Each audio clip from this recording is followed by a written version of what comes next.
Hey guys, I'm Neba. And these are my notes on turmeric and turmeric in skincare, along with a very special highlighted section about a recent scientific study that completely changes why we think turmeric is really useful for our skin.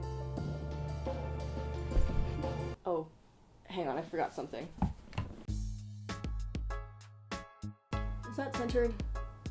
Let's just say it's centered. It's very entertaining to have you sit here and have no idea what's going on. I've been having a bit of an existential crisis lately and crying way more often than I'd care to admit. So as a result of all this stress and salt water where it should not be, I have been having a lot of skincare issues, but I'm also someone who gets unreasonably excited about skincare, so here we go. That's also the reason why I'm just extra AF for this video, but you know what? Whatever, I don't have enough occasions to dress up in Indian clothes, and this video is perfect for that, because this video is plants, it is skincare, it is Indian plants and Indian skincare, so here we go. I have memories of my mom slathering this paste all over my arms and legs when I was little, and giving it this really nice baby soft feel afterwards, and it also gives you kind of a glowy, brightened look. This has been something that used to be a lot more in my skincare routine when I was little. Then you go to college and, college has a lot of things going on. You're not as good at taking care of yourself as your mom is. Hopefully now I can try and reincorporate this back into my routine. Alright, I'm gonna try and say the name of this plant without laughing too hard. It is Curcuma longa, and it's a relative to ginger. Turmeric is a spice, it's a food preservative, it's used as a medicine. You can eat it, you can also put it on your skin. To show you guys kind of putting it on your skin and skincare, today we're going to be doing a face mask. I tried a couple different recipes, some of which did not go that great. I got vinegar in my eye. Some of them did, so we're gonna go ahead and do that one. I know a lot of people have gotten turmeric from the spice aisle, but I really recommend going to an Indian store and getting turmeric that's specifically for skincare. One, because it'll just have larger chunks in it, so it'll be better for exfoliating, but two, because you also want to make sure that it doesn't have additives or coloring or preservatives. You don't know how your skin's gonna react. I put mine into this empty spice jar because I'm extra like that, and I just thought it looked cute. Moving on to the face mask. This is my skin before I put the mask on. I have a lot of hyperpigmentation and kind of an uneven skin tone.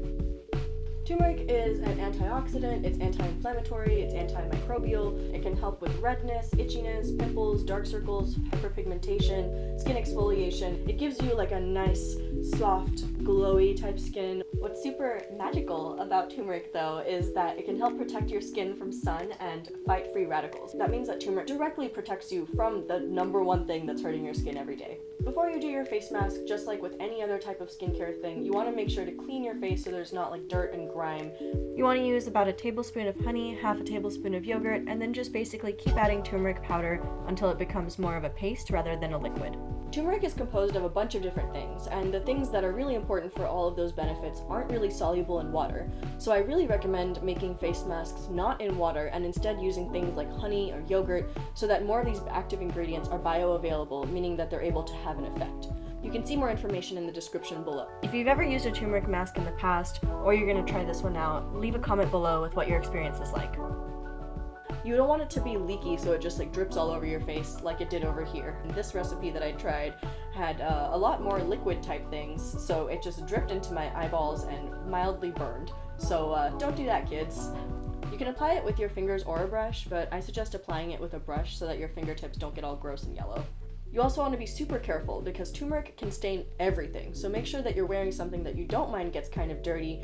Then you want to let the mask just sit on your face for 10 to 15 minutes until it gets kind of dry on the outside and starts cracking a little bit. Instead of just scrolling on my phone, I lately have just been trying to read a book or soak in the bathtub whenever I've been doing face masks. I love doing face masks in the bath because then it means that when you're done, you can just sink right underneath the water and be totally clean and have your existential crisis in the shower all in one time.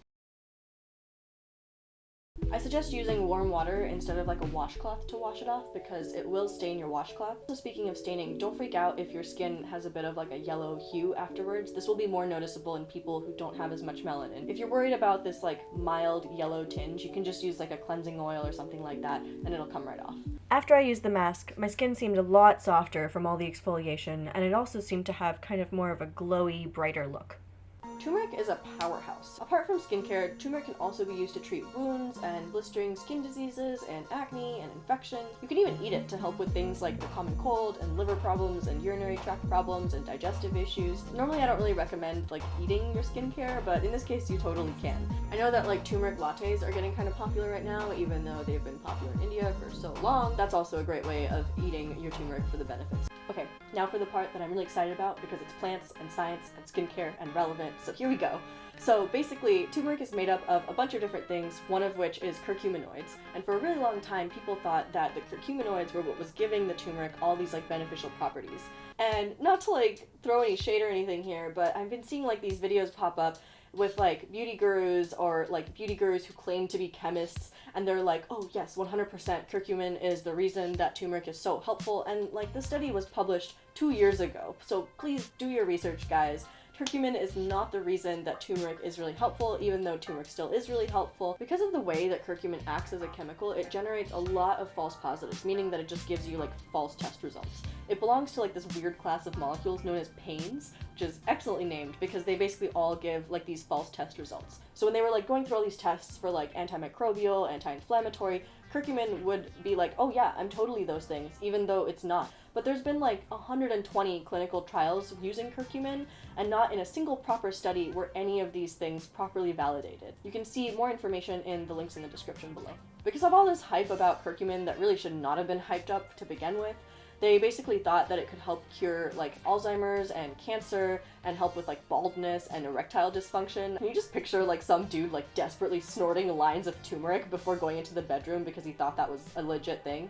Please don't do that. That's not a legit thing. But that does not mean that turmeric is entirely useless. If you look at like the periodic table of elements, turmeric is obviously not on there, so it's composed of a lot of different things. And even when you take like a turmeric extract, there's a bunch of other things in there, not just curcumin. And curcumin itself is an oversimplification because it refers to 3 separate molecules. That researchers can't always pinpoint like which chemical is causing which thing, because these extracts usually contain more than just one item. What's magical about turmeric though is we do know it is still having biological properties that are very, very helpful, but the science on how exactly that's working and the mechanism behind it is yet to be discovered. I still highly recommend it for your skincare routine and your general potion making for body and cooking and whatever else potions you make in day-to-day life. Since this is an exfoliating mask, you don't want to do it more than like 2 times a week max. It can dry out your skin a little bit, so just moisturize afterwards and you'll be good to go. Your foot's just sticking out. Anyways, I hope you guys liked this video. If you did, please give it a like, or please subscribe to me, or do both, or do neither, because honestly, I'm just really stoked that you're watching. So anyways, I'll see you guys on the next page.